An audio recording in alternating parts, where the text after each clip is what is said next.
నమస్కారం వార్తలకు స్వాగతం. ముందుగా ముఖ్యాంశాలు. బేగంపేటలోని ఐటీసీ కాకతీయలో జరిగిన సమావేశంలో పాల్గొన్న మంత్రి కేటీఆర్.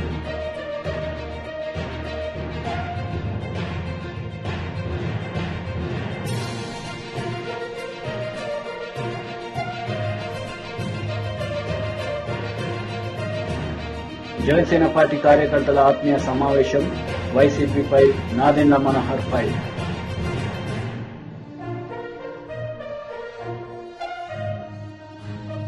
కర్ణాటకను దేశంలోనే అగ్రస్థానంలో నిలిపేందుకు బీజేపీ కృషి చేస్తోందని ప్రధాని మోడీ తెలిపారు. ప్రధానమంత్రి ఈ రోజు కర్ణాటకలో రెండో విడత ప్రచారాన్ని ప్రారంభించారు. ఈ సందర్భంగా చిత్రదుర్గలో నిర్వహించిన బహిరంగ సభలో ప్రధాని మోడీ ప్రసంగించారు. कर्नाटका के लोगों को कांग्रेस और जेडीएस दोनों से सावधान रहना है। कांग्रेस जेडीएस दिखावे के लिए दो दल है, लेकिन दिल से और अपनी करतूतों से ये दोनों एक ही है। ये दोनों परिवारवादी हैं, दोनों करप्शन को बढ़ावा देते हैं और दोनों समाज को बांटने की राजनीति करते हैं। इन दोनों दलों की प्राथमिकता कभी भी कर्नाटका का विकास नहीं है। आपके बच्चों का भविष्य उनकी चिंता का विषय नहीं है। ಬಂಧುಗಳೇ, ನಿಮಗೆ ನನ್ನ ಮಾತಿನ ಮೇಲೆ ವಿಶ್ವಾಸ ಇದೆ ಅಂತ ನಾನು ಭಾವಿಸ್ತೇನೆ. ಕರ್ನಾಟಕದ ಜನತೆ ಕಾಂಗ್ರೆಸ್ ಮತ್ತು ಜೆಡಿಎಸ್ನ ಬಗ್ಗೆ ಎಚ್ಚರದಿಂದ ಇರಬೇಕು. ಕಾಂಗ್ರೆಸ್ ಮತ್ತು ಜೆಡಿಎಸ್ ನೋಡಕ್ಕೆ ಎರಡು ಪಕ್ಷಗಳಾದರೂ ಅವರ ಹೃದಯ ಮತ್ತು ಅವರ ದುರುದ್ದೇಶಗಳು ಎರಡು ಒಂದೇ ರೀತಿಯಾಗಿದೆ. ಈ ಎರಡೂ ಪಕ್ಷಗಳು ಕುಟುಂಬ ರಾಜಕಾರಣ, ಭ್ರಷ್ಟಾಚಾರಕ್ಕೆ ಕೊಟ್ಟು ಭ್ರಷ್ಟಾಚಾರವನ್ನ ಬೆಂಬಲವನ್ನು ಕೊಟ್ಟು ಸಮಾಜಗಳನ್ನ ಒಡೆಯುವಂತ ರಾಜಕೀಯವನ್ನ ಅವರು ನಿರಂತರವಾಗಿ ಮಾಡುತ್ತಾರೆ. ಇವೆರಡು ಪಕ್ಷಗಳ ಪ್ರಾಮುಖ್ಯತೆ ಕರ್ನಾಟಕದ ಅಭಿವೃದ್ಧಿಯನ್ನ ಮಾಡೋ ಕಡೆ ಎಂದೂ ಕೂಡ ಅವರು ಯೋಚನೆಯನ್ನ ಮಾಡಿಲ್ಲ. ನಿಮ್ಮ ಮಕ್ಕಳ ಭವಿಷ್ಯದ ಬಗ್ಗೆ ಅವರು ಎಂದೂ ಕೂಡ ಯೋಚನೆಯನ್ನ ಮಾಡಿಲ್ಲ. साथियों, कांग्रेस जेडीएस के कुशासन का प्रमाण है अपर भद्रा इरिगेशन प्रोजेक्ट। इनको किसानों की चिंता नहीं थी, इसलिए इस प्रोजेक्ट को नजरअंदाज किया। बीजेपी की डबल इंजन सरकार ने अपर भद्रा प्रोजेक्ट को पूरा करने का संकल्प लिया है। इसके लिए 5,500 करोड़ रुपए का बजट तय किया गया है। इस सिंचाई परियोजना से चित्रदुर्ग सहित इस पूरे क्षेत्र के लाखों किसानों को जीवन बदल जाएगा। बीजेपी सरकार ने वाणी विलास सागरा नहरों के आधुनिकीकरण के लिए सैकड़ों करोड़ रुपए का प्रावधान किया है। ಬಂಧುಗಳೇ, ಕಾಂಗ್ರೆಸ್ ಮತ್ತು ಜೆಡಿಎಸ್ನ ದುರಾಡಳಿತದ ಪ್ರತೀಕ ಯಾವುದು ಅಂತಂದ್ರೆ ಇದೇ ಜಿಲ್ಲೆಯ ಅಪ್ಪರ್ ಭದ್ರಾ ಇರಿಗೇಷನ್ ಪ್ರಾಜೆಕ್ಟ್ ಅನ್ನ ಅವರು ಸಂಪೂರ್ಣವಾಗಿ ನಿರ್ಲಕ್ಷ್ಯ ಮಾಡಿರುವಂತದ್ದು ಅವರ ದುರಾಡಳಿತದ ಪ್ರತೀಕವಾಗಿದೆ. ನಾವು ಭಾರತೀಯ ಜನತಾ ಪಾರ್ಟಿ ವತಿಯಿಂದ ಈ ಯೋಜನೆಯನ್ನ ಪೂರ್ಣ ಮಾಡಬೇಕು ಅಂತ ಹೇಳಿ 5,500 ಕೋಟಿಯಷ್ಟು ಹಣವನ್ನು ನಾವು ಬಿಡುಗಡೆಯನ್ನ ಮಾಡಿದ್ದೇವೆ. ಈ ಯೋಜನೆಯಿಂದ ಈ ಜಿಲ್ಲೆಯ ಪ್ರತಿಯೊಬ್ಬ ರೈತನಿಗೂ ಕೂಡ ಮುಂದಿನ ದಿನಗಳಲ್ಲಿ ನೀರು ಸಿಗುವಂತಹ ರೀತಿ ಯೋಜನೆ ಲಾಭ ಆಗಲಿದೆ. ಇದೇ ಯೋಜನೆ ಅಡಿಯಲ್ಲಿ ಚಿತ್ರದುರ್ಗ ಜಿಲ್ಲೆಯ ವಾಣಿ ವಿಲಾಸ್ ಸಾಗರದ ಆಧುನೀಕರಣವನ್ನ ಮಾಡೋದ್ರ ಮೂಲಕ ಆ ಭಾಗದ ರೈತರ ಶಕ್ತಿಯನ್ನು ನಾವು ಹೆಚ್ಚು ಮಾಡುವಂತ ಪ್ರಯತ್ನವನ್ನ ಬಿಜೆಪಿ ಸರ್ಕಾರ ಮಾಡಿದೆ ಅಂತ ನಾನು ಹೇಳೋದಕ್ಕೆ ಇಷ್ಟಪಡ್ತೇನೆ. भाइयों और बहनों, जब में कांग्रेस जेडीएस की सरकार रही, तब तक हर प्रोजेक्ट पर काम धीमी गति से होता रहा, रिवर्स गियर में ही चला। डबल इंजन सरकार बनते ही इसमें नई गति आई है। कर्नाटका में हाईवे, रेलवे, एयरपोर्ट के लिए सरकार ने बजट में कई गुना वृद्धि की है। अकेले चित्रदुर्ग जिले में ही 3,500 करोड़ रुपए के సంగారెడ్డిలో ఫ్లిప్కార్ట్ ఫుల్ఫిలమెంట్ సెంటర్ను రాష్ట్ర ఐటీ పారిశ్రామిక శాఖ మంత్రి కేటీఆర్ వర్చువల్ విధానంలో ఈ ఉదయం ప్రారంభించారు. బేగంపేటలోని ఐటీసీ కాకతీయలో జరిగిన ఈ కార్యక్రమంలో కేటీఆర్ పాల్గొన్నారు.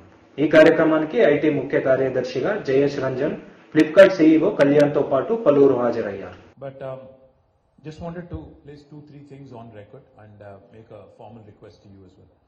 You know, e-commerce is redefining businesses and how they are done. And now we hear new words. Media has latched onto a new word now, gig economy and gig jobs. People talk about how, there was work from home and now this gig economy, gig jobs, and how e-commerce is literally creating newer opportunities and newer jobs. What we have to remember though is, e-commerce is a fantastic thing for convenience, for the benefit of consumer, for price discovery, for seamless operations, for cutting down unnecessary middlemen, etc., etc. These are all good things. But what we also have to realize is, as we go on this journey, we also have to take care of our gig workers. We also have to ensure that their livelihoods are protected. I was very happy when you mentioned 40,000 jobs, livelihoods created by Flipkart in Telangana. I am extremely impressed with the number. But what we also need to understand is, how can we ensure that these 40,000 people feel secure, that their livelihood will not be affected drastically. They're not at the whims and fancies of market, or they're not at the whims and fancies of what happens which is extraneous to them, which is beyond their control. So my request to Flipkart, Kalyan and his team, let's create a model. Let Telangana make a statement to the country that even these gig workers will be taken care of through a tripartite arrangement between the government, between companies like Flipkart, and with, of course, a lot of your marketing and vendors and partners. Because when you give them the confidence that this is a job that you can aim at and that is something that is going to give you livelihood, and in case something goes wrong, your family, you will be taken care of, etc., etc. That is something that we need to also start looking at. Yesterday was Labor Day, as you all know, International Workers' Day. Now, we have to give confidence as India grows, as Telangana grows, as e-commerce grows. We have to start giving more thought to the idea of gig economy, gig jobs, and how we can take care of our youngsters. Because we are a young country. I keep getting a lot of messages, in my social media handles, saying, for lack of better opportunities, I'm temporarily working either for, one e-commerce company or another. Now that needs to go away slowly, because we need to start building a credo, we need to start building an aspiration around working for e-commerce channels as well. Because if you are able to take care of their livelihood, if you're able to give them the confidence that this is actually a decent paying job, then I think, you'll be creating far more loyalty. And as a market leader in India, I think Flipkart should lead this from the front. I request you to kindly consider this, and let's create a unique model, and let's ensure that the rest of India follows. There was a saying at one point of time, what Bengal does today, India does tomorrow. But it has changed a bit, Kalyan, now. You don't visit us very often, but it has changed now. What Telangana does today, India does tomorrow. That's for sure. So let's make a statement to the rest of India as well, because if we make a statement in India, then you're literally talking about 1/5 of humanity. So therefore, I think this will also become a shining example for the rest of developing world as well. This can also serve as a case study of sorts for the rest of the country as well. The second part, I would of course also ask you, we have tasked a very able agency, the Telangana Academy for Skills and Knowledge. I was just requesting Jayesh Ranjan and Kalyan to work on a model where we actually create a workforce, because you're just talking about 400,000 square foot of warehouse space in Sangareddy, and I'm sure these numbers will keep growing, and you'll keep growing in size and stature as well. We need to create a workforce that is readily employable. So that is the primary objective of task. What I would propose is not just for Flipkart, but the Retail Association of India and the e-commerce group that we have in Telangana. Congress party senior నాయకులు రాహుల్ గాంధీ ఈ రోజు కర్ణాటకలో ఎన్నికల ప్రచారంలో పాల్గొన్నారు. ఈ సందర్భంగా జరిగిన ఎన్నికల ప్రచార సభలో రాహుల్ గాంధీ మాట్లాడుతూ కర్ణాటకలో ప్రజాస్వామ్యానికి బీజేపీ తూట్లు పొడిచిందని ఆరోపించారు. ಬಂದಾಗ 40% ಸರ್ಕಾರದ ಬಗ್ಗೆ ನೀವು ಮಾತಾಡಬೇಕು. आपने कितने लोगों पे एक्शन लिया? ನೀವು ಎಷ್ಟು ಜನದ ಮೇಲೆ ಆಕ್ಷನ್ ತಗೊಂಡಿದ್ದೀರಾ, ನಿರ್ಣಯ ತಗೊಂಡಿದ್ದೀರಾ ಅಂತ ಹೇಳಿ. आपने क्या क्या इन्वेस्टिगेशन करवाई, क्या इंक्वायरी कराई, ये बताइए कर्नाटक की जनता को. ಇವತ್ತು 40% ಸರ್ಕಾರ ಏನಿದೆ ಅವ್ರ ವಿರುದ್ಧ ನೀವೇನು ನಿರ್ಣಯ ತಗೊಂಡಿದ್ದೀರಿ, ಅವ್ರ ಬಗ್ಗೆ ಏನು ಕಾರ್ಯವಾಹಿ ಮಾಡಿದಿರಿ ಅಂತ ಹೇಳಿ ಜನಕ್ಕೆ ಹೇಳಬೇಕಾಗಿದೆ. आपने, आपकी पार्टी ने मैनिफेस्टो रिलीज करा है. ನಿಮ್ಮ आप जनता को बताइए कि आपने पिछले 5 सालों में अपने मैनिफेस्टो से कितने काम करवाए हैं. ಇವತ್ತು ನೀವು ನಿಮ್ಮ ಪ್ರಣಾಳಿಕೆಯನ್ನ ಬಿಡುಗಡೆ ಮಾಡಿದಿರಿ. ಆ ಪ್ರಣಾಳಿಕೆಯಲ್ಲಿ ಈ ಹಿಂದೆ ಎಷ್ಟು ಆಶ್ವಾಸನೆಗಳನ್ನು ಕೊಟ್ಟಿದ್ದೀರಿ ಅದರ ಬಗ್ಗೆ ನೀವು ಪ್ರಸ್ತಾಪ ಮಾಡಬೇಕು. आप जनता को बताइए कि आपके पिछले मैनिफेस्टो से आपने 70% काम तो किए ही नहीं. ಇವತ್ತು ನೀವು ನೆನಪಿಟ್ಕೋಬೇಕು, ಹಿಂದಿನ ಪ್ರಣಾಳಿಕೆಯಲ್ಲಿ 60% ಏನು ನೀವು ಆಶ್ವಾಸನೆ ಕೊಟ್ಟಿದ್ದೀರಿ ಅದನ್ನ ನೀವು ನಿಭಾಯಿಸಿಲ್ಲ ಅಂತಕ್ಕಂಥ. आप कर्नाटक की जनता को बताइए कि जब यहां बाढ़ आई थी आपने कोई मदद नहीं की. జనసేన పార్టీ కార్యకర్తల ఆత్మీయ సమావేశం జరిగింది. ఈ సందర్భంగా Janasena party PAC chairman Nadendla Manohar మాట్లాడారు.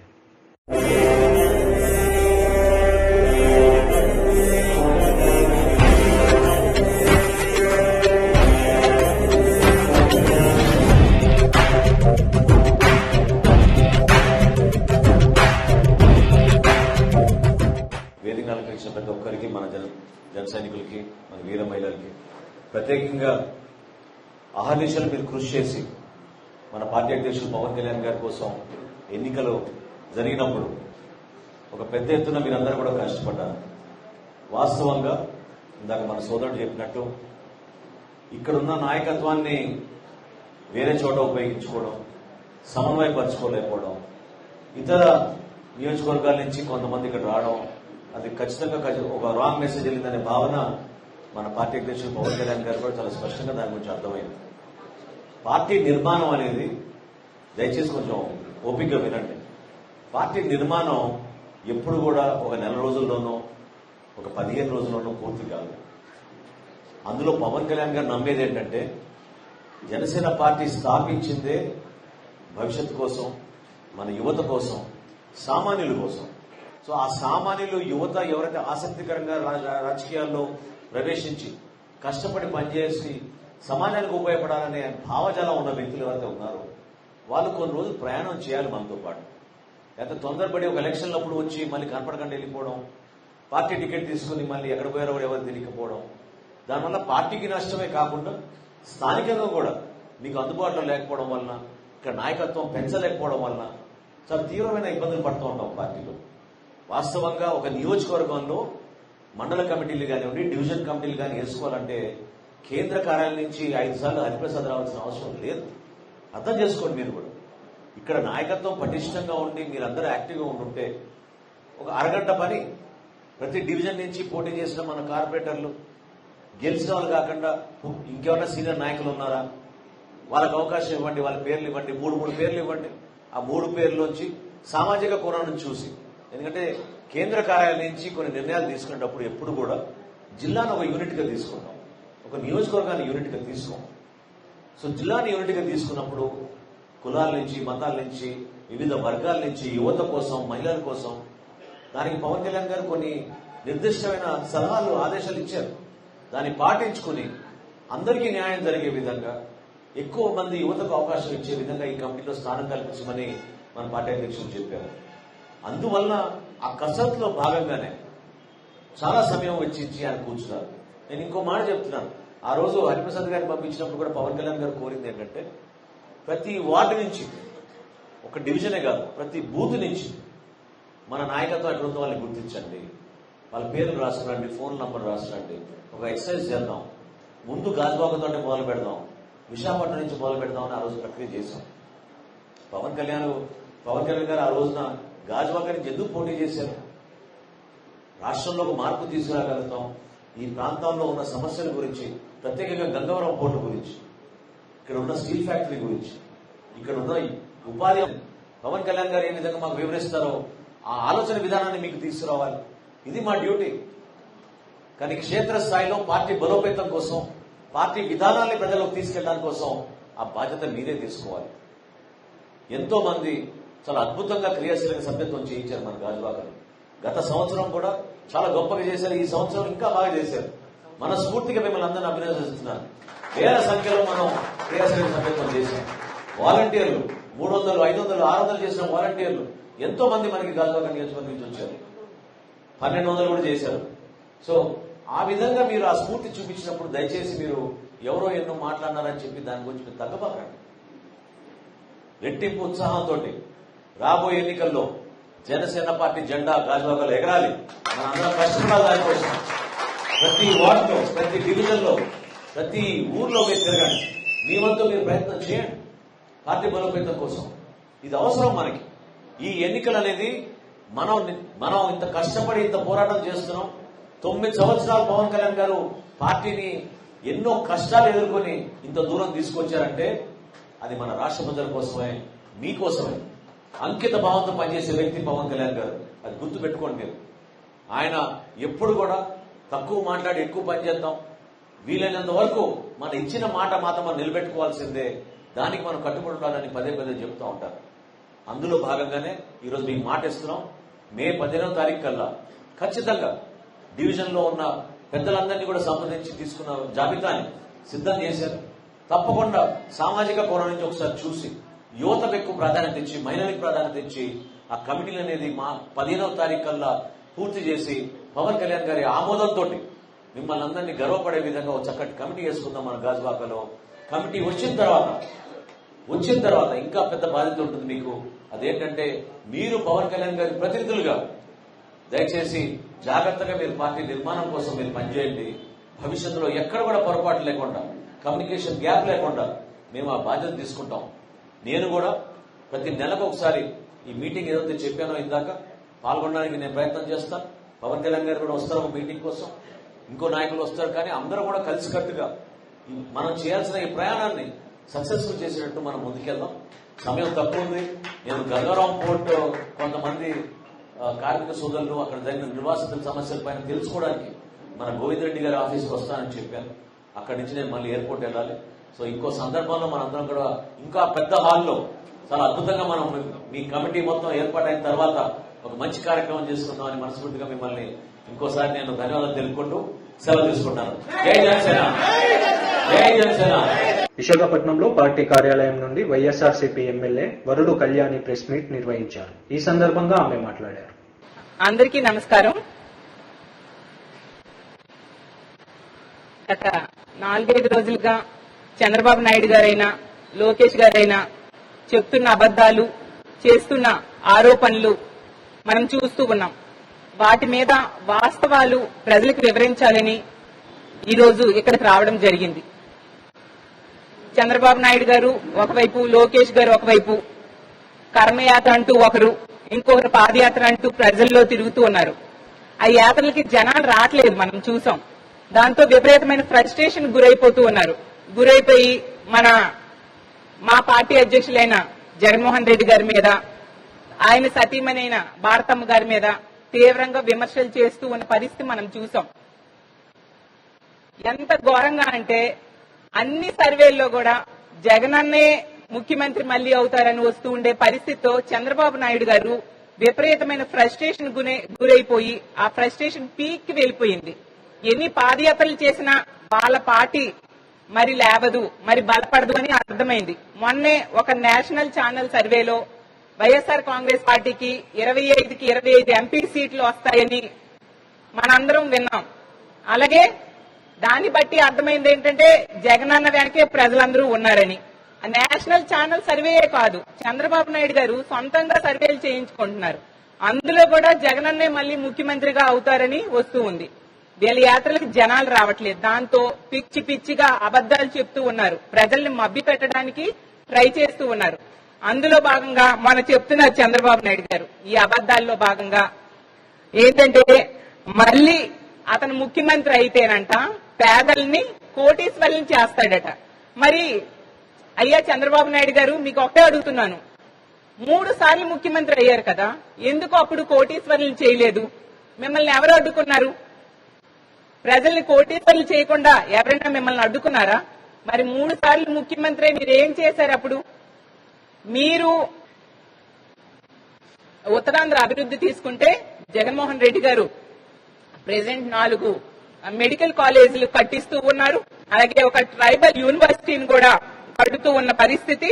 అలాగే ప్రతి గ్రామంలో కూడా అభివృద్ధి, ఒకవైపు గ్రామ సెక్రటేరియల్ అయితేనే, రైతు భరోసా కేంద్రాలు అయితేనే, విలేజ్ క్లినిక్లు అయితేనే, ఇలా అభివృద్ధిలో పరుగులు పెట్టిస్తూ ఉన్న పరిస్థితి మనం చూసాం. మరీ ముఖ్యంగా ఉత్తరాంధ్రకు రాజధాని ఇచ్చి విశాఖపట్నం పరిపాలనా రాజధానిగా కూడా చేయడానికి కంకణం కట్టుకుని తెలుగుదేశం పార్టీ వాళ్ళు ఎన్ని అడ్డులు పెట్టినా ఆగకుండా ముందుకు వెళ్తూ మన ఉత్తరాంధ్ర ప్రజల కోసం, మన అభివృద్ధి కోసం నిరంతరం తపన పడుతున్నారు మన గౌరవ ముఖ్యమంత్రి గారైన జగన్మోహన్ రెడ్డి గారు. అది మనందరికీ తెలుసు. చంద్రబాబు నాయుడు గారు చూస్తే 40 ఏళ్ళ ఇండస్ట్రీ అని చెప్పేసి గొప్పలు చెప్తూ సెల్ఫ్ డబ్బాలు కొడుతూ ఉంటారు. కానీ 40 సంవత్సరాల్లో అతను చెయ్యని అభివృద్ధిని కేవలం 45 నెలల్లో మన ముఖ్యమంత్రి గారైన జగన్మోహన్ రెడ్డి గారు ఈరోజు చేసి చూపించారు.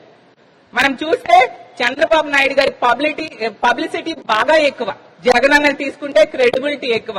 చంద్రబాబు నాయుడు అనేవాడు చీటర్ ప్రజలందరూ నమ్ముతున్నారు. జగన్ అన్న అనేవాడు లీడర్ అని ప్రజలందరూ నమ్ముతూ ఉండే పరిస్థితి మనం చూసాం. ఈ రోజు చంద్రబాబు నాయుడు గనుక ఓటేస్తే మోసానికి ఓటేసినట్టుగానే ఆంధ్ర రాష్ట్రంలో ప్రజలందరూ నమ్ముతున్నారు. అలాగే ఈ రాష్ట్రంలో పరిశ్రమలు రావాలంటే జగనానికే ఓటేయాలని ప్రజలు నమ్ముతూ ఉన్నారు.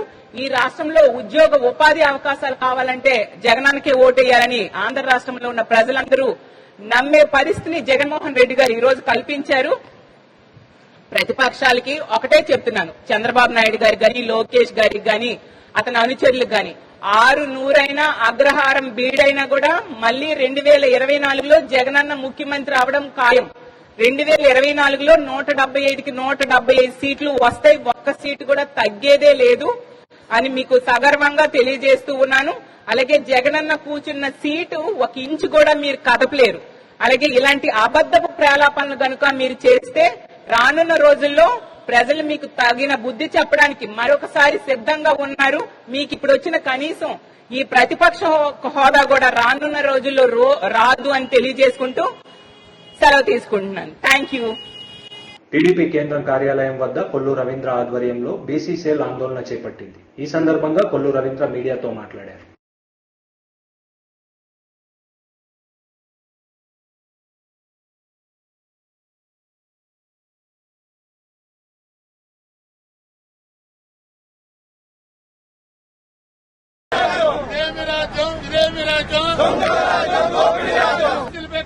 జగన్ రెడ్డి బీసీలపై కక్ష కట్టిన జగన్ రెడ్డి బీసీలపై కక్ష కట్టిన జగన్ రెడ్డి ఇదేమి రాజ్యం ఇదేమి రాజ్యం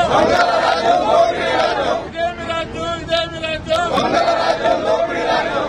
బతకనివ్వకుండా చేస్తున్న జగన్మోహన్ రెడ్డి 8,000 ఎకరాల బీసీలు లాక్కున్న జగన్మోహన్ రెడ్డి జగన్మోహన్ రెడ్డి బీసీలను అణగదొక్కుతున్న జగన్మోహన్ రెడ్డి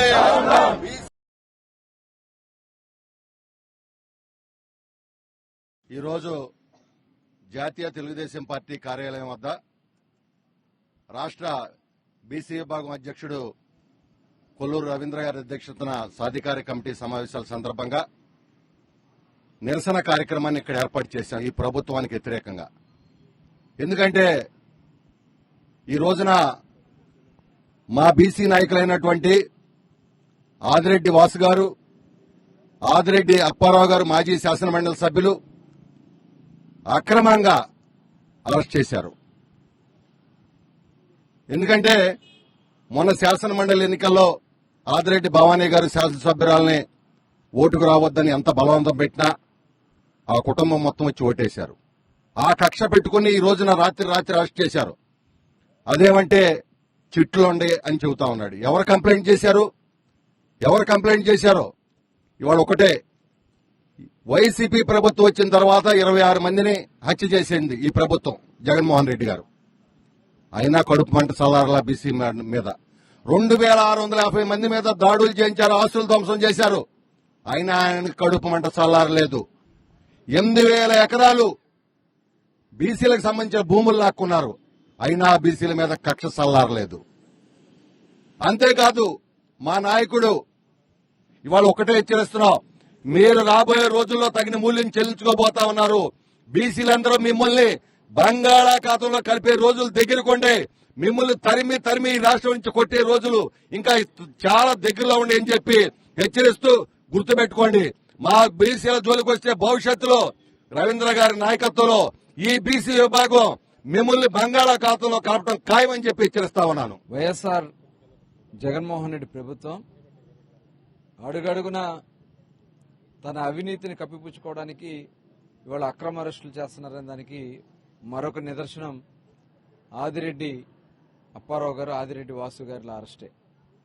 ఎందుకంటే ఆదిరెడ్డి భవానీ గారు రాజమండ్రి నుంచి ఎమ్మెల్యేగా గెలవడం, మొన్న జరిగినటువంటి శాసనమండలి ఎన్నికల్లో వైఎస్ఆర్ పార్టీకి అనుకూలంగా వేయమని చెప్పి ఆ ఓటు వేయాలని చెప్పి ఆవిడ మీద ఎన్నికల ముందు తీవ్రమైనటువంటి ఒత్తిడి చేశారు.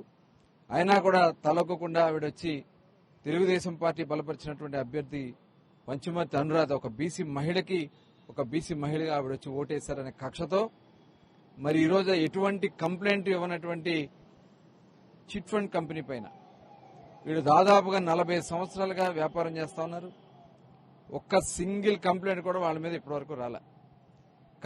కావాలని ఉద్దేశపూర్వకంగా సిఐడి విజయనగరం నుంచి డీఎస్పీని తెప్పించి ఇక్కడ సెంట్రల్ వైఎస్ఆర్ పార్టీకి సంబంధించినటువంటి ఆఫీసులు కొంతమందిని పంపించి తప్పుడు కేసులు పెట్టి మరి మొన్న ఆదివారం రోజులు ఉదయం తెల్లవారుజామున 4:30కి అరెస్ట్ చేయడం అనేది ఇది చాలా దుర్మార్గమైనటువంటి చర్య.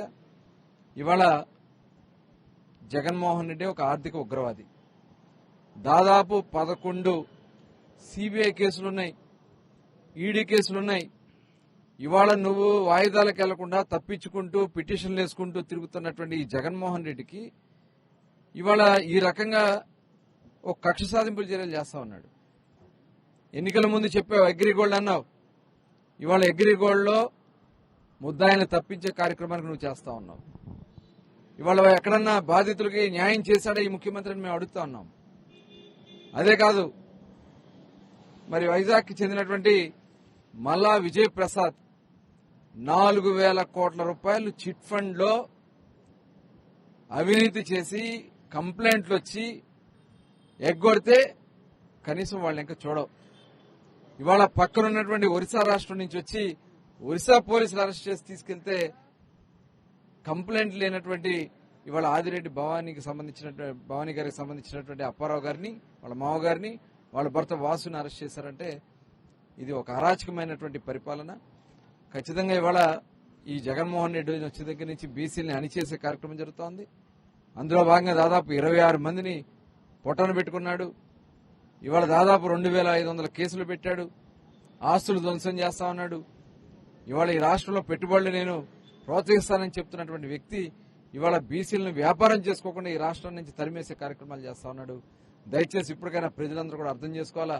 ఇలాంటి దుర్మార్గుడు పైన ఇవాళ చంద్రబాబు నాయుడు గారు అదేవిధంగా తెలుగుదేశం పార్టీ మొత్తం కూడా పోరాడుతా ఉంది. ఆదిరెడ్డి అప్పారావు గారికి, ఆదిరెడ్డి వాసు గారికి, ఎందుకంటే ఆదిరెడ్డి అప్పారావు గారు బీసీలకి మొట్టమొదటి నుంచి కూడా నాయకత్వం వహిస్తున్నటువంటి వ్యక్తి. వారికి అండగా యావత్ ఆంధ్ర రాష్ట్ర ప్రజానేకం ఉండాలా. ముఖ్యంగా బీసీ వర్గాల వారి పక్షాన పోరాడతామని కూడా తెలియజేస్తూ ఇప్పటికైనా ముఖ్యమంత్రి గారు మరి మంచి నిర్ణయాలు తీసుకోకపోతే ఖచ్చితంగా తగిన మూల్యం చెల్లించుకుంటాడని కూడా హెచ్చరిస్తా ఉన్నాను. వార్తలు ముగించే ముందు ముఖ్యాంశాలు మరోసారి. బేగంపేటలోని ఐటీసీ కాకతీయలో జరిగిన సమావేశంలో పాల్గొన్న మంత్రి కేటీఆర్.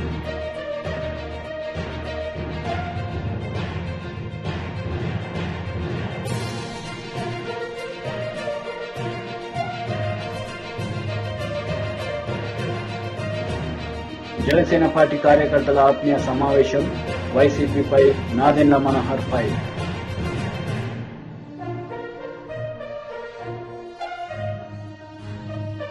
ఈ వార్తలు ఇంతటితో సమాప్తం. తిరిగి ప్రసారం అయ్యే వార్తల్లో మళ్ళీ కలుద్దాం. అంతవరకు సెలవు. నమస్తే.